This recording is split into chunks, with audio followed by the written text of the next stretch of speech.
आचार्य मुनि विद्यासागर जी महाराज ने आज अपना शरीर त्याग दिया। इसके बाद प्रदेश भर के जैन मंदिरों में प्रार्थना और नमोकार मंत्र का जाप किया गया। आज इस मौके पर सभी लोगों द्वारा उन्हें वीर्यांजलि दी गई। इसके अलावा नया बाजार चौपड़ पर एक बड़ी एलईडी लगाकर उनके अंत्येष्टि कार्यक्रम को सभी के द्वारा देखते हुए उन्हें श्रद्धांजलि भी दी गई। जैन समाज के लोगों ने अपनी बातें साझा करते हुए कहा कि मुनिश्री को राजस्थान से विशेष लगाव रहा, क्योंकि अजमेर में उन्होंने दीक्षा ली थी। बताया जाता है कि 44 साल पहले उन्होंने अजमेर में विहार किया था। पहले हमें गुरुदेव के देवलोकमन का समाचार मिला, सुनते एकदम शरीर में घबराहट हो गई और नेत्रों में पानी भर गया। 1 जून 2023 को मैं जगन्नाथपुरी के दर्शन करता हुआ डोंगरगढ़ आया था, तो गुरुदेव के दर्शन हुए थे और मेरे को आशीर्वाद दिया महाराज जी ने। और जैसे मैंने कहा महाराज जी मैं अजमेर से आया हूँ, महाराज जी एकदम प्रसन्न हुए कि मैंने बताया महाराज जी मेरा नाम महेश शर्मा है। महाराज जी ने दोनों हाथ उठा करके एकदम आशीर्वाद दिया। महाराज जी एकदम जैसे बोले सारे महाराज जी की आवाज़ बहुत दूर तक गई। तो ऐसे महापुरुष के दर्शन, ऐसे महापुरुष का ध्यान, ऐसे महापुरुष का जीवन का अनुसरण करना हमारा दायित्व बन जाता है। हम उनके बराबर तो नहीं कर सकते हैं, परंतु महाराज श्री का नाम लेने मात्र ही मन को बहुत शांति मिलती है। तो ऐसे महापुरुष का जीवन जो है संपूर्ण मानव जाति के लिए प्रासंगिक है। महाराज जी सिर्फ जैन समाज के ही नहीं थे, वो संपूर्ण मानव जाति के लिए थे।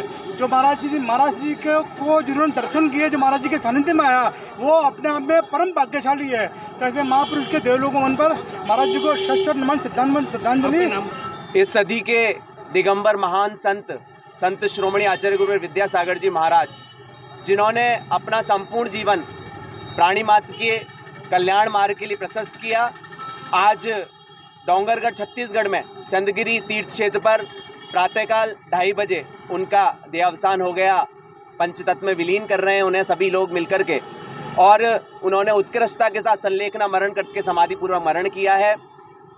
अजमेर में आचार्य भगवान की दीक्षा 1968 में हुई थी, और तभी से संपूर्ण भारतवर्ष में धर्म की प्रभावना करते हुए वे संपूर्ण प्राणी मात्र के एक मसीहा के रूप में आगे आए, और जैन धर्म के साथ में अजैनों के भी वो आस्था का केंद्र रहे।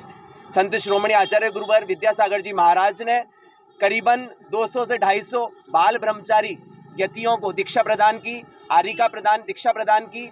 साथ में आचार्य भगवान के जो महान उद्देश्य हैं, हथकरघा, प्रतिभा स्थली और इंडिया नहीं भारत बोलो, इस महान उद्देश्य को लेकर के आचार्य श्री ने जो माननीय प्रधानमंत्री नरेंद्र मोदी जी को अवगत कराया, और माननीय नरेंद्र मोदी जी ने उन बातों को सामने ला करके और आचार्य भगवान की बात को अंगीकार कर करके संपूर्ण भारतवर्ष में इसको घोषित करने का एक बहुत बड़ा कदम उठाया था।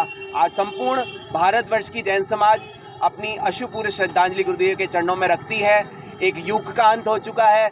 इतने महान संत कुछ समय से अस्वस्थ चल रहे थे, लेकिन किसी को भी ये अपेक्षा नहीं थी कि गुरुदेव की समाधि हो जाएगी, लेकिन सहसा ही 3 दिन से गुरुदेव ने उपवास लेकर के आज समाधि पूर्वक उत्कृष्ट समता परिणामों के साथ में जो मरण किया है, वो संपूर्ण जैन समाज के लिए एक हर्ष की बात भी है, क्योंकि जीवन नश्वर है, देह का त्याग होना है, लेकिन गुरुदेव के जो वचन है, गुरुदेव के जो आदर्श हैं, हम सब लोगों के हृदय में सदैव से रहेंगे। हम उनके आदर्शों पर चलने का प्रयास करेंगे। इन्हीं भावनाओं के साथ में कहाँ पर श्रद्धांजलि दी गई है? आज संपूर्ण भारतवर्ष में लोग अपने अपने तरीके से गुरुदेव के चरणों में अपनी विनयांजलि प्रस्तुत कर रहे हैं। आज हम सब लोग जैन लोग ने यहाँ पर LED बॉल लगा करके नया बाजार चौपड़ में एक बहुत बड़ा आयोजन किया है, और सभी लोग सामूहिक रूप से हम सभी लोग विनयांजलि और अंत्येष्टि कार्यक्रम को यहाँ पर देख रहे हैं और गुरुदेव के चरणों में अपनी विनयांजलि प्रस्तुत कर रहे हैं। जैन मित्र मंडल में इसमें अपना बहुत बड़ा उत्कृष्ट योगदान प्रदान किया है।